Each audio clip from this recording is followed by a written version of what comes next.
Beer, Taino Light Lager has a crisp, refreshing Caribbean-style flavor. Boricua Craft Ale, full-bodied flavor for the true beer drinker. Stop drinking beer water. Taino Craft Light Lager and Boricua Strong Craft Ale. Feel the rhythm and come up to craft beer.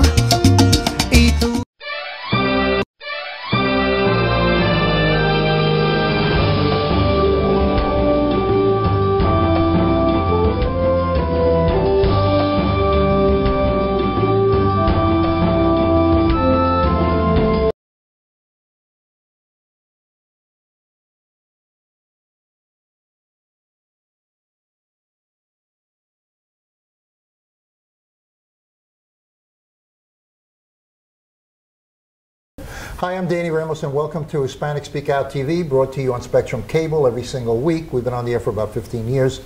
And we bring you interviews of interesting people in the community that provide outstanding service. Today we are going to sit with Carol Wick. And Carol Wick has an outstanding background in working with abused children. And also she was involved in Harbor House, right, which is an organization that protects abused women. Tell us what you're doing right now with Charity. You have an organization called Charity, and it's you go ahead. Well, Charity is an online platform that allows someone who's involved with nonprofits, whether you're a board member or the actual executive director, to go online. You take a quick quiz, and we provide you with an assessment that tells you exactly what you need to fix in order to have someone who might be willing to do a major gift interested in your nonprofit. Okay. And then we have free learning tools so that you can learn on your own and not have to pay expensive consultants. And then if you do need a consultant, we have people who have actually been in the business for decades who we will connect you with, so you're not hiring somebody who's just selling a product, you're actually hiring somebody who's been there and done that. Yeah, there's a lot of I guess, entrepreneurs out there who tell you that they can raise funds for you, right, and then because I've had them come here, right, I've had two come here, and one wanted, no, I can do this for you, I can do it, right, but before I do this for you, I need $5,000 consulting fee. Right. One was a $5,000 consulting fee up front, and the other one was a $3,500 consulting fee up front, and that's before they pick up the phone. Well, and actually, most assessments that nonprofit consultants will do cost anywhere between $15,000 to $50,000, and don't actually help you move the needle at all. And so we want Charity really to be a tool for nonprofits that gives them the basics that they need to be able to fix anything that might be wrong, that might keep a major donor from giving to them. Like an example of what may be wrong. So a lot of times they don't have a plan, or the plan is really more internally focused. It's not something that says, hey, this is how we're going to change the world. They may not have their audit secured properly. They may not have enough donors to reach a goal. So if they decide they want to grow, they need to set up a budget and say what that's going to look like 3 years in advance, like a for-profit would. Yeah. But then they don't know who they're going to go to ask that money. So we teach you how to do the cultivation, how to identify those people, how to engage them, how to set that plan And this up. is done online? They fill out the application? Wow. What's the website on that? It's charityglobal.com. Okay. And once the person fills it all out online, then what's the next step? What's the expectation? So once you fill out the assessment, you actually get a 4 or 5 page report that will give you details, that will give you helpful hints on what you need to fix. And then you can go into our Learn section, or you can contact us and say, hey, I need help with this specific area, and we'll guide you through the process. If we can provide you with a free tool so you can do it on your own, we'll do that. Okay. In the Hispanic community, there are an abundance of people doing nonprofits, from people in the grassroots community to doing sports things and things like that, to doctors. I have a friend of mine who is now in the Bahamas. She's loaded up some trailers, and got all this stuff together, and she does a nonprofit, but she carries it herself. Right, right. Well, we call it friends and family fundraising, and that's where you're asking your friends and your family, you're going online and trying to get donations, and you're just barely scraping by, usually not even paying your own salary. So what we want to do is help people who are in that mode of friends and family fundraising go to the next level Because a lot of times those nonprofits are asking themselves, well, why is it that everybody else is getting the big dollars or their grants and we're not? Is it politically motivated, the nonprofit world? In other words, do the NPR, and I do minority media, so do the NPRs of the world dominate? Is there, are there dominant organizations that suck up most of the money because of political relationships or because they've been there a long time? It's not because of political relationships. It's really about, do you have some very basic components that when you get vetted, the major donors look at that and they say, this is a good investment. This is an organization that I can give money to. It will actually do something of value, and they're going to be around for a long time. So sometimes they give to those more established organizations because they trust them and they know that they have all of those things and they pass that vetting process. Doesn't mean that your nonprofit can't pass that vetting process, but you have to have the components. Is there a sensitivity, awareness in the donor side of the nonprofits that the demographics of the country is changing, that people of color, I'm not just talking black, I'm talking black, Hispanic, Asian, Indian, that they are becoming more of a dominant population? Absolutely, absolutely. And matter of fact, as you start to look at a lot of the things that people are talking about, inclusivity and diversity is really a hot priority. People are really wanting to see leaders from not just white middle America. They're really starting to think about how are we really going in and targeting specific communities, how are we getting in there and doing it in a culturally sensitive way. And it's very attractive to donors to have people who come from those communities create those nonprofits. But I go back to, if you're not if you're risky, because either you're not really making ends meet, a lot of times even the CEO not getting a salary is a concern, because your friend in the Bahamas, if she quit tomorrow, it'd go down. It's gone. And so you're not a good investment. And so we help you through some of those things and figure out strategies so that you can start to address some of those issues that people might be concerned about. The origin of the money is private sector or quasi-government or both? All of the above, right. Yeah. Government really looks at the same things. This is actually questions that the Rockefeller Foundation tells their philanthropists that they need to look at before they make a major investment. Okay, that's really, really interesting. So if you have a nonprofit, we're going to put the website on the bottom of the screen. Write it down and get in touch, or go to the internet and fill out the form. I think it might be a good opportunity for you guys who are Hispanic nonprofit organizations to really have a potential opportunity here. So follow up with it. It's very important. Let's change the subject. There are laws being passed that are not laws being passed, but they're in the process of being passed. Right. That have to do with abuse of children and women. Tell us about what's going through the House right now. So we are working on a piece of legislation, we're calling it Donna's Law, after a woman in Central Florida. She was sexually assaulted by a teacher and found out years later that she wasn't the only one. Was this a high school person, or? It was a high school teacher, a music teacher. He actually sexually assaulted numerous young women, and when they were in high school, and no, they never told anyone. And so they found each other later and started realizing that this man was really a serial rapist of children. But the statute of limitations had passed, and there was nothing that they could do. So what was the statute of limitations at the time? I mean, is it like regular lawsuits? See, this is the challenge right now. Under Florida law, the statute of limitations really depends on the age of the victim, whether or not the victim reports to law enforcement within 72 hours. There's 3 or 4 huge loopholes that allow criminals to escape justice if they prey on children. And we feel like that is wrong, and that we should get rid of all of those loopholes so that it doesn't matter if you sexually assault a child, you can be prosecuted at any point in time. Because what a lot of perpetrators do is they'll sexually abuse a child and then they intimidate that child, make the child believe it's their fault. And if it's a teacher, it's environmental intimidation, well, because they have to face that person every day. Absolutely, absolutely. Or it could even be a parent, and you know, a lot of times it's years later that they get the courage, that they, one, realize that it was wrong, and two, get the courage to speak out, and then by then it's too late, and it shouldn't be.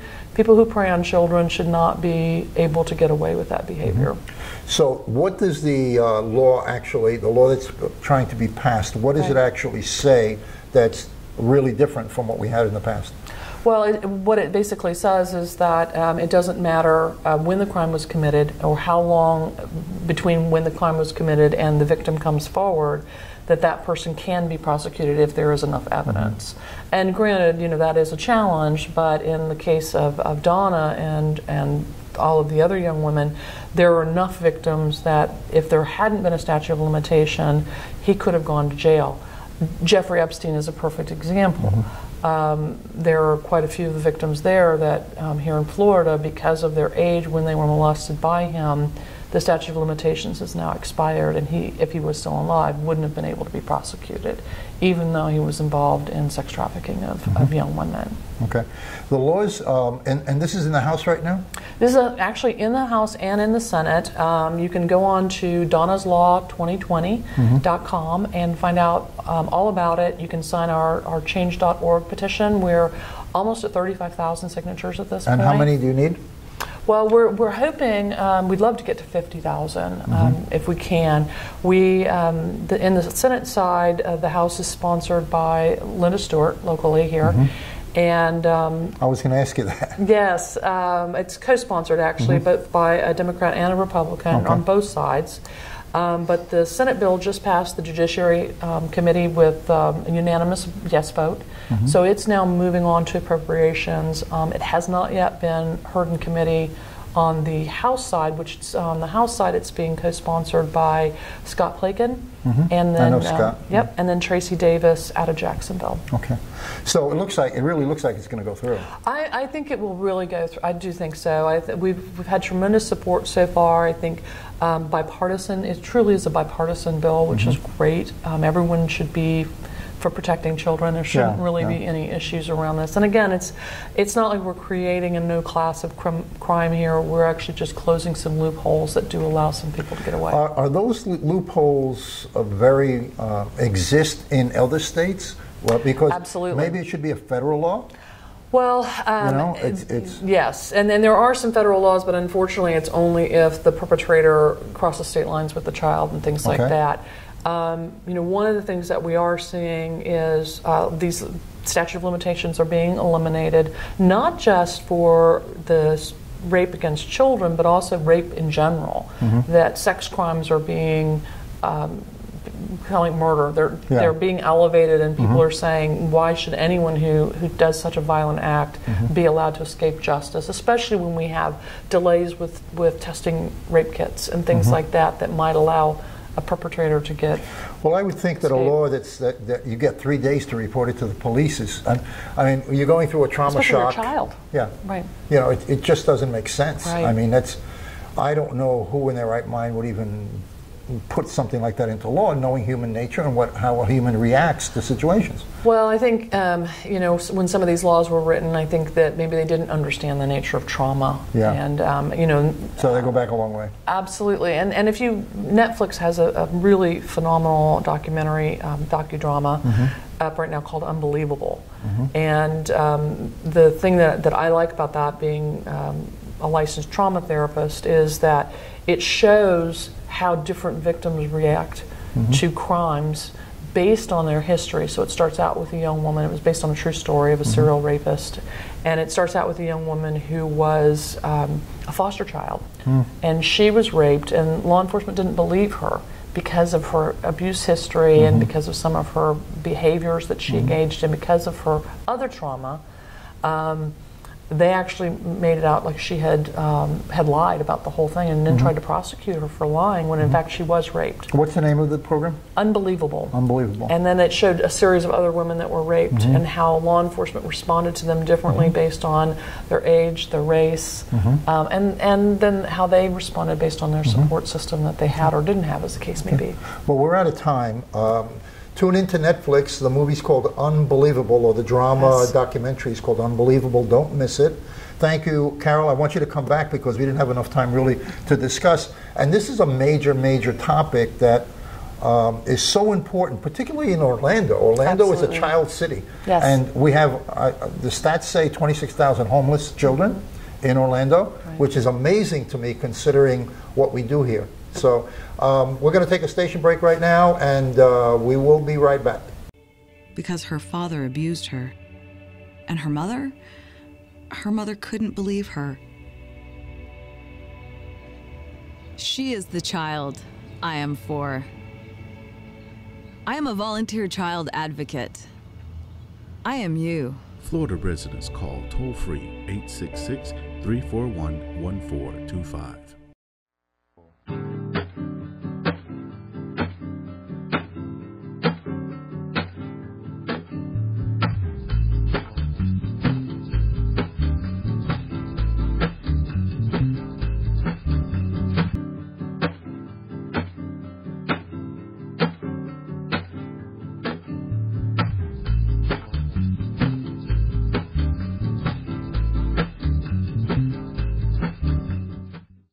Hola Florida, introducing Boricua Beer and Taino Light Beer. Boricua and Taino Light are crafted beers that are rich in flavors and brewed right here in Florida. Taino beer has a crisp, refreshing Caribbean flavor style when enjoyed chilled. Boricua beer is a craft ale with full body flavor that is a beer drinker's beer. Boricua and Taino Light Beers. Enjoy responsibly. Welcome back. I'm Jose Miranda. We're being joined again by Dennis Freitas. Got it. Okay. An advocate, and we were talking last week about fair treatment, equal rights for Puerto Ricans. And you brought to my attention a court case that's coming up. Yes. The U.S. Supreme Court had a hearing on Monday. And also it has an upcoming decision. It will be at the end of the year, more or less, on Financial Oversight and Management Board for Puerto Rico versus Aurelius Investments, LLC.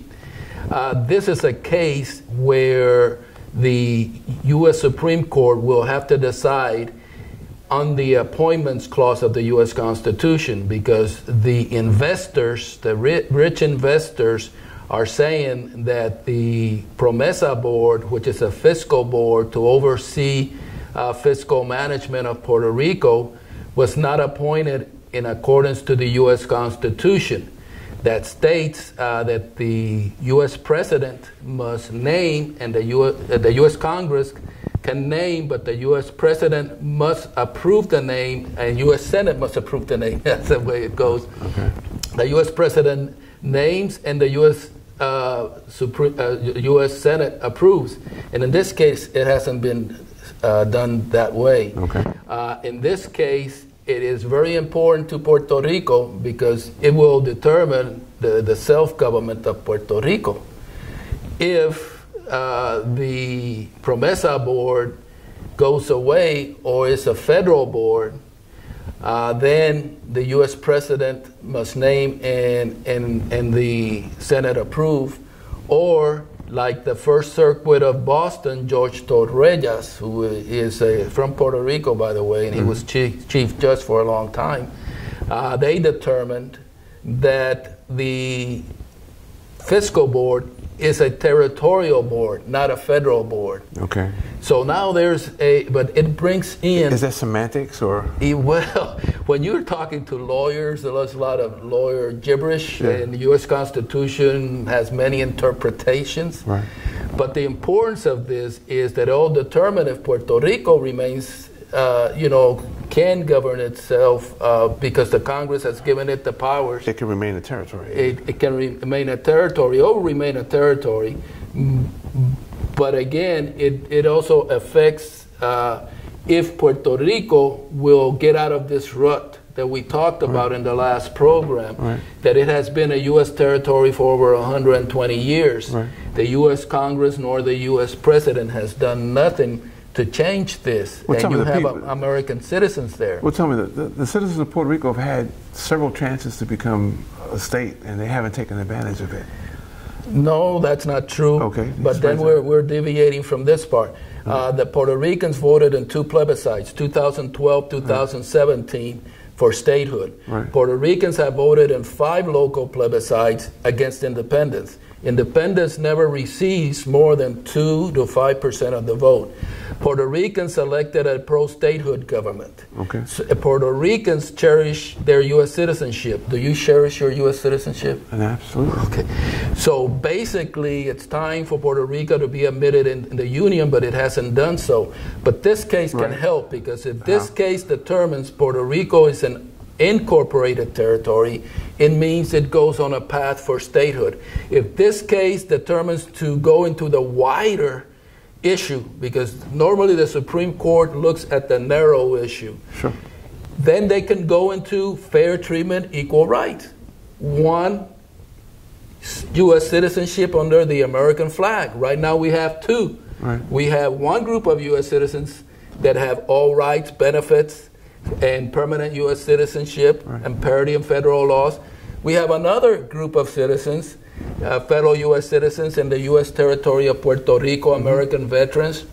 Puerto Rico has more U.S. citizens than 22 states that can't vote for their Congress, that doesn't have just representation in their Congress, don't have presidential vote, don't have parity in federal funds, don't have a permanent statutory citizenship. Where were you born? Here in the United States. I was born in Puerto Rico. I can lose my citizenship. Right. So to make a long story short, there is a lot of things that is happening. And the U.S. Supreme Court should look at the wider issue, because it goes against the heart and soul of our U.S. Constitution, the Bill of Rights, equal rights for all. Right. It goes against the heart and soul of our Declaration of Independence, that is federal consent of the governed. How can you not have federal consent of the governed under the American flag? So we need this bill. So, well, this is a case right now. So we want the Supreme Court to take it up. Well, it has taken it up. It's going to decide, but we want it to decide on the wider issue. And we have a problem with Judge Sotomayor, who I say is Judge Sotomayor throwing Puerto Ricans to the wolves, like she did in Sanchez versus Valle. That was the case in 2017, saying Puerto Rico has some sovereignty when the U.S. Supreme Court determined the sovereignty of Puerto Rico lies under the U.S. Congress, per the territorial clause. And she is supporting the Estado Libre Asociado, free associated state. She is supporting the word Commonwealth. Those 2 words do not exist in the U.S. Constitution. Under the U.S. Constitution, Puerto Rico is a U.S. territory. So what they're doing there is they're confusing and fooling people as to the true constitutional status of Puerto Rico. And now, and I have here, in doing the hearings, possibly siding with the rich investors, saying that the case of Puerto Rico is federal. And if the Promesa board goes away, then the restructuring of the debt, the big thing about the Promesa fiscal board is restructuring of the debt. Right now, they're restructuring it. Let's say from $30 billion, they're lowering it to $12 billion, because Puerto Rico cannot pay. The people should not suffer for the sins of their government, being state, being national, or being territory. And the people are suffering for the mistakes of their government. Let me ask you a dumbed down question, okay? If Puerto Rico was a state, would they still be incurring the debt? Every state would be incurring a debt, but yes, they would be. About the payback prospects of it? No, because the problem was in 1984, the U.S. Congress took Puerto Rico out, the municipalities of Puerto Rico out of the restructuring, the code that deals with restructuring of debt. So Puerto Rico could not restructure its debt unless you had Promesa. So even though it's not a perfect thing, and I'm against, imposing fiscal board of this kind, it is needed because of and Republicans and Democrats came up with a compromise. So it's needed because if then you have a lot of lawsuits going against Puerto Rico, $72 billion, and who's going to pay? The pension plans, by the way, the pension plans are $50 billion more. We're talking about $120 billion. Right now, my mother that worked all her life, now they want to lower her pension. The people should not suffer for the sins of their government. Yeah. So there are many complications. Where should they get the money to pay for pensions? Sidebar on that. Well, pensions, okay. Yes, it's guaranteed. You worked all your life. Yeah, okay. The government has its plans. Here you are, Puerto Rico. You're in debt. Mm-hmm. You have the permissive board, as well, going on. How do you think they should get paid then? Well, no, that is the question for the fiscal board with the elected government, territorial government. Puerto Rico is not an LA or a Commonwealth, it's a territory. We need to call it that way. Okay. The territorial government will have a plan, and they are also streamlining the government. They had about 130 agencies, for example. They lowered it to about 75, or trying to. Right. They're trying to bring in more efficiency into the government and accountability. And through that, they are looking to see what they can really pay without hurting the people. Sure. And without hurting or raising taxes. Right now, they have over 11.5% of taxes. And the poor people, Puerto Rico has about 60% are not, economic disadvantaged.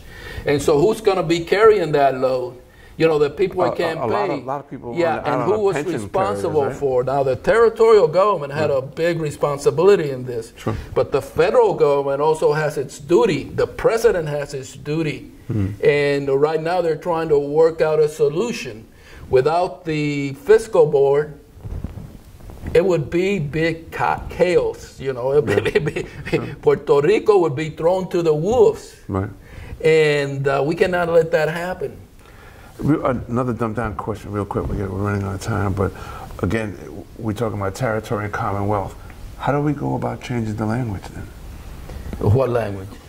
Being called the commonwealth or being called a territory, and you're saying this, we are territory. Okay, that is, no, I'm not saying it. The U.S. Constitution is saying it. Well, that was the presidential reports, congressional reports, U.S. Supreme Court decisions.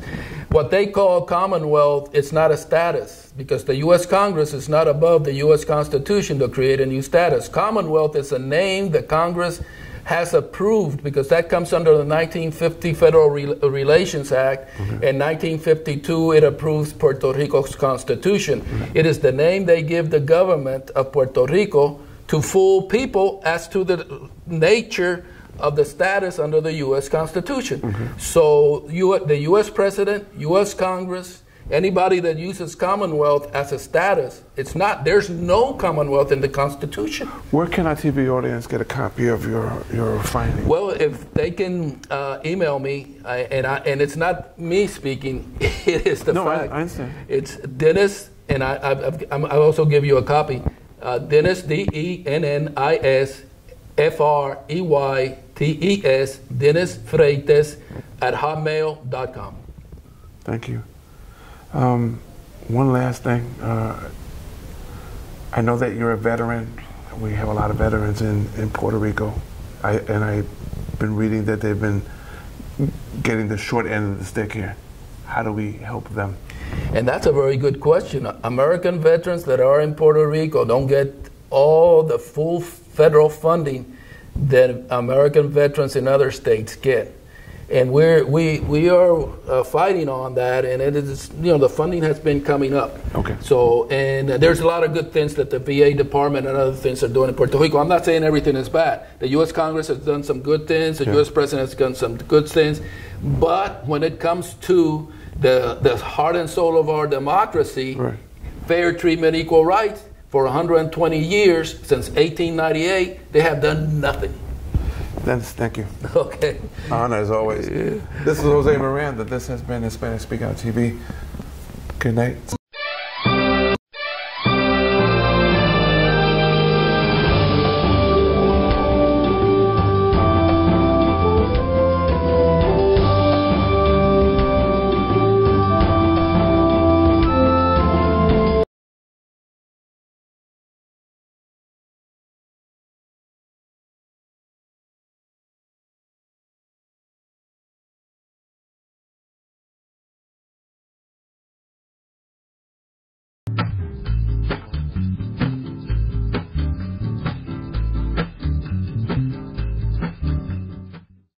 Hola Florida! Introducing Boricua Beer and Taino Light Beer. Boricua and Taino Light are crafted beers that are rich in flavors and brewed right here in Florida. Taino beer has a crisp, refreshing Caribbean flavor style when enjoyed chilled. Boricua beer is a craft ale with full body flavor that is a beer drinker's beer. Boricua and Taino Light Beers. Enjoy responsibly.